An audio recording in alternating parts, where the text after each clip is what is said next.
गरीब भाभी ने सिलाया 3 ननद के लिए बर्फ का लहंगा। सुंदरपुर नाम का गांव पहाड़ के नीचे बसा हुआ था, जहां सीमा अपने शराबी पति रमेश के साथ और 3 ननद कविता, सविता और रेखा के साथ रहती थी। वो सिलाई बुनाई का काम करके घर का खर्च चला रही थी।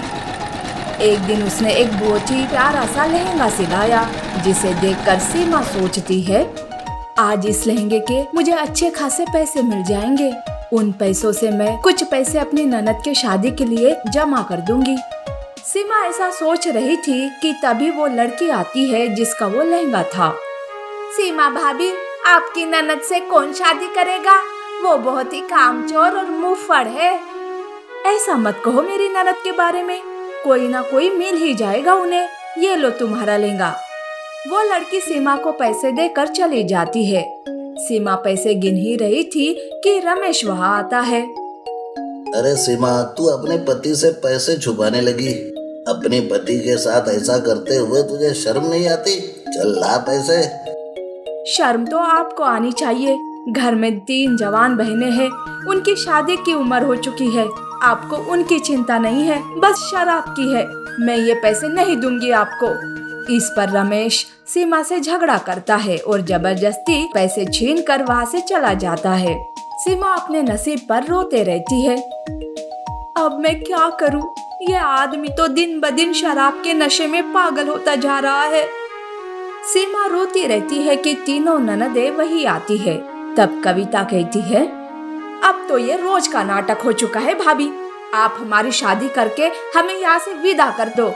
वैसे भाभी, आपकी रोनी सूरत देख कर ना मैं थक चुकी हूँ। कविता मुंहफट थी। वो आगे पीछे का कुछ भी नहीं सोचती थी।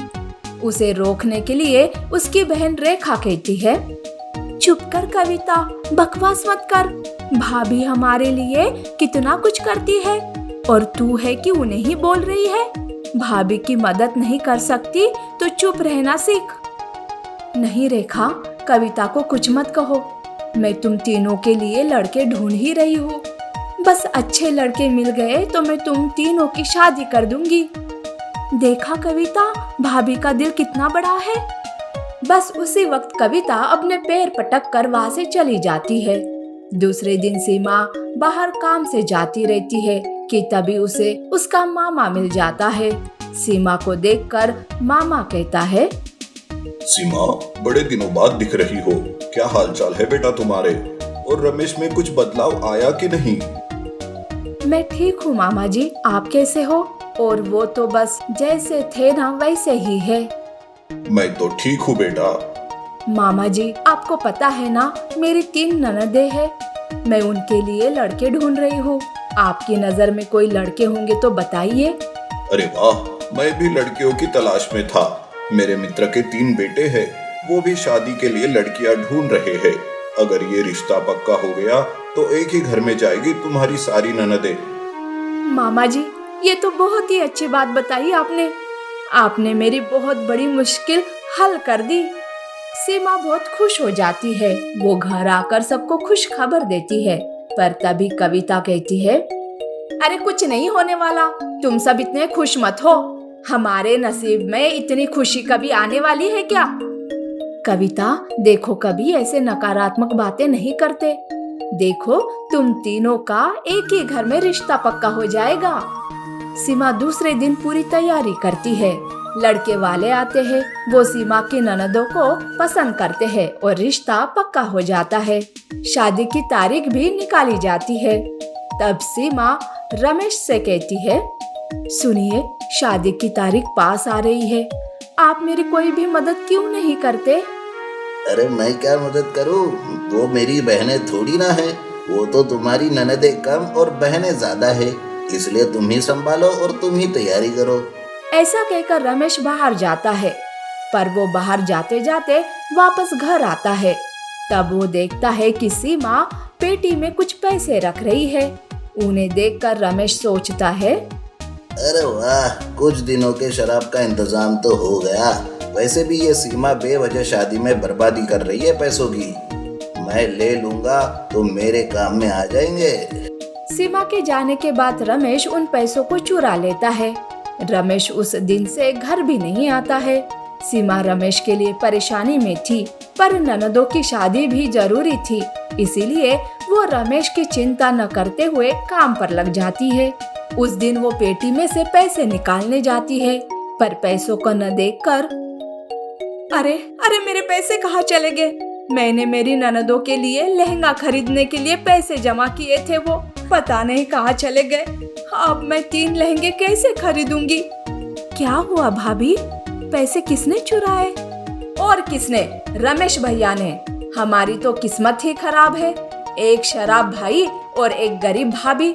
काश माता पिता के साथ ही हम मर जाते। 2 दिन के बाद शादी है, उसमें क्या हम फटे कपड़े पहनेंगे? कविता, मरने की बात मत कर। और हाँ, मैं खुद तुम तीनों के लिए लहंगे सिलाऊंगी, उदास मत हो।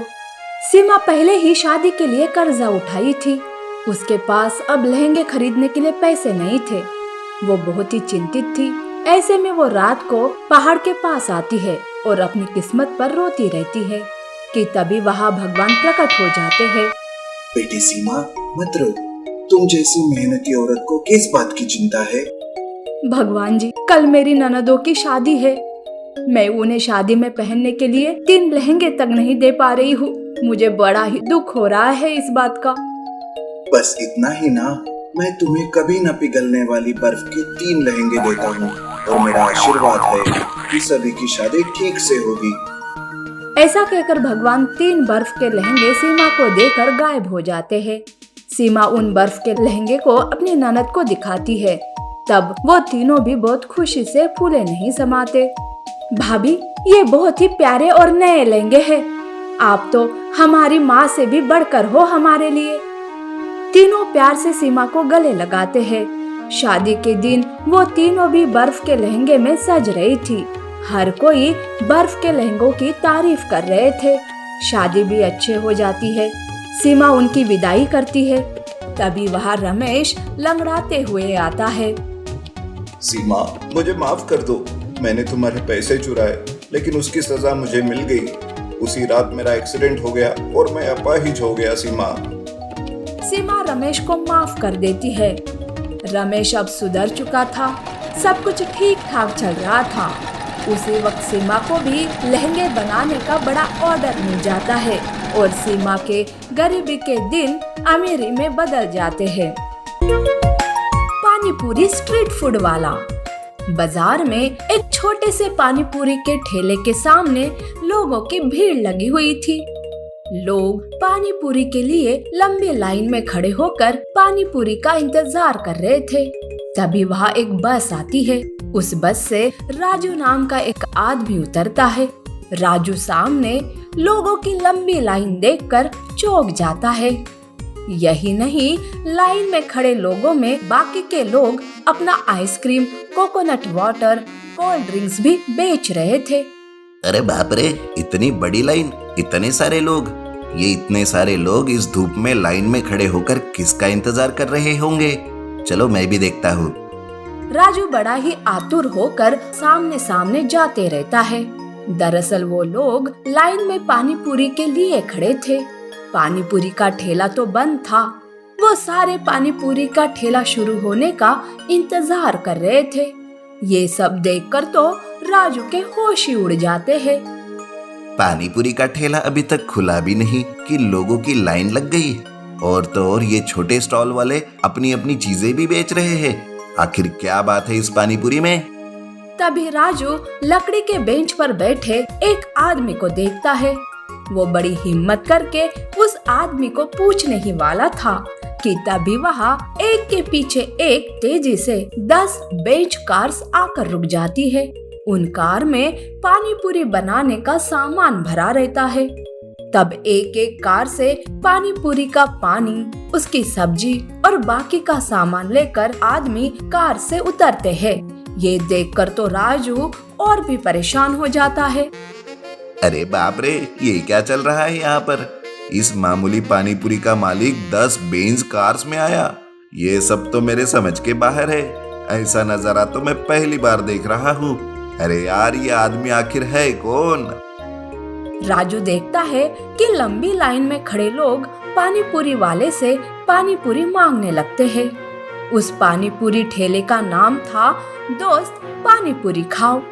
ये सब देखकर राजू अपने बाजू में बैठे उस आदमी से पूछता है, अरे सुनिए भाई साहब, मैं ये सब देखकर हैरान हो गया हूँ। ये सब क्या चल रहा है, मुझे कुछ समझ नहीं आ रहा। आज तक मैंने किसी पानी पूरी वाले को ऐसा नहीं देखा। वो आदमी जोर से हंसते हुए कहता है, अरे भाई, किसी का नाम जानने से पहले उसकी तुम्हें पूरी कहानी सुननी पड़ेगी। हाँ, इतने कमाल के आदमी की कहानी तो मैं जरूर सुनूंगा, बताइए। दरअसल बचपन में इस आदमी का परिवार बड़ा गरीब था। इसके पिता सुधाकर भी बड़ी ही मेहनत से पानी पूरी का ठेला चलाते थे। वो दिन रात मेहनत करते और अपने बेटे को अच्छी पढ़ाई पढ़ा रहे थे। बेटा भी उनके कामों में उनकी मदद करते हुए पढ़ाई करता है। अब तो वो 10वीं पास हो गया था, लेकिन एक दिन सुधाकर अपने बेटे से कहता है, बेटा मेरे पास ज्यादा पैसे नहीं है, पर हाँ बेटा, पढ़ाई बंद मत करना, तुम बस खूब मन लगाकर पढ़ना। हम नहीं चाहते कि तू हमारे जैसे जिंदगी भर पानी पूरी बेचता हुआ जिए। सुधाकर की बातों से प्रेरित होकर बेटा खूब पढ़ाई करता है। ऐसे ही कुछ साल बीत जाते हैं। बेटा विदेश में नौकरी कर रहा था। वो अपने पिता सुधाकर को गांव में एक घर भी बना कर देता है। सब कुछ ठीक ठाक चल रहा था कि एक दिन बेटे का सुधाकर को फोन आता है। हेलो पिताजी, मैं यहाँ बड़ी मुश्किल में फंस गया हूँ। मेरी नौकरी चली गई है। मैं दूसरी नौकरी ढूंढ रहा हूँ, पर दूसरी नौकरी मिलने तक मुझे कुछ पैसों की जरूरत है। आप कैसे भी करके 10 लाख का इंतजाम कीजिए। चिंता मत करो बेटा, मैं अपना घर जमींदार के यहाँ गिरवी रखता हूँ। वो पैसे आते ही मैं तुम्हें तुरंत पैसे भेज दूंगा। पिताजी, मुझे जैसे ही दूसरी नौकरी मिल जाएगी, मैं आपका पूरा कर्जा उतार दूंगा। बेटे के लिए सुधाकर घर गिरवी रखे जमींदार के पास आता है। जमींदार बड़ा ही चालाक था।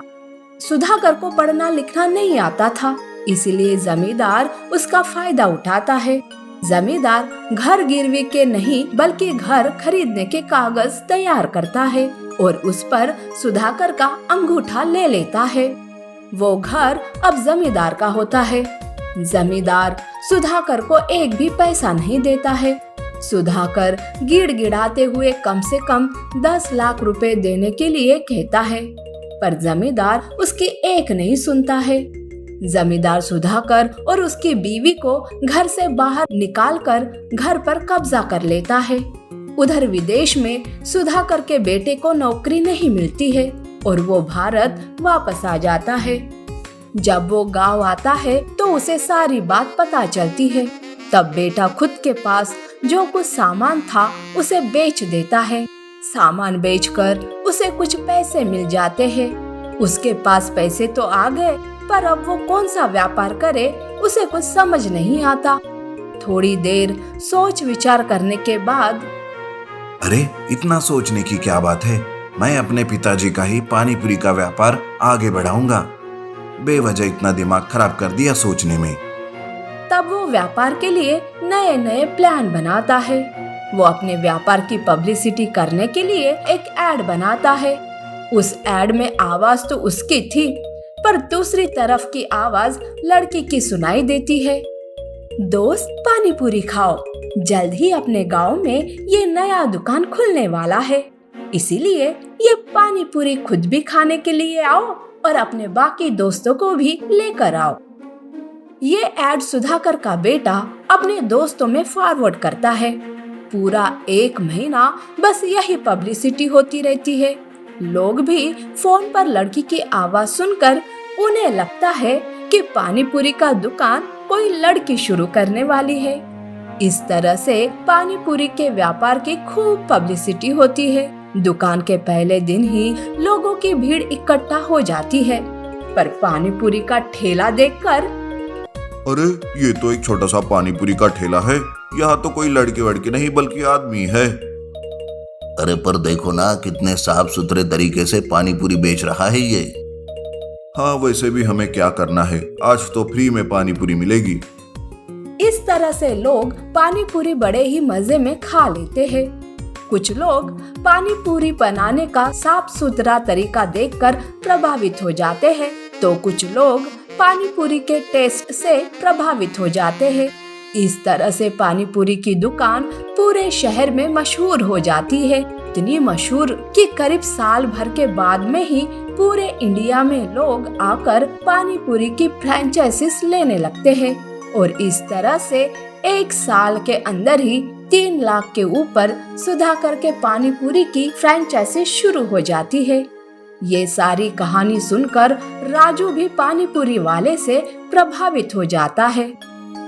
सही में पानी पूरी वाले की कहानी तो बड़ी ही दिलचस्प है। भाई साहब, इसका नाम क्या है? तभी वहाँ एक लड़का आता है। वो लड़का उस आदमी को पानी पूरी का बाउल देता है। वो आदमी उस पानी पूरी के बाउल को राजू को देता है और कहता है, अरे दोस्त, पानी पूरी खाओ ना। पानी पूरी राजू को देकर वो आदमी वहाँ से चला जाता है। तभी वहाँ बेच कार आती है। वो आदमी कार में बैठकर चला जाता है। राजू हैरानी से उसे देखता रहता है और कहता है, अरे ये कौन है? अरे यही तो है इस पानी पूरी ठेले का मालिक संजय रामास्वामी।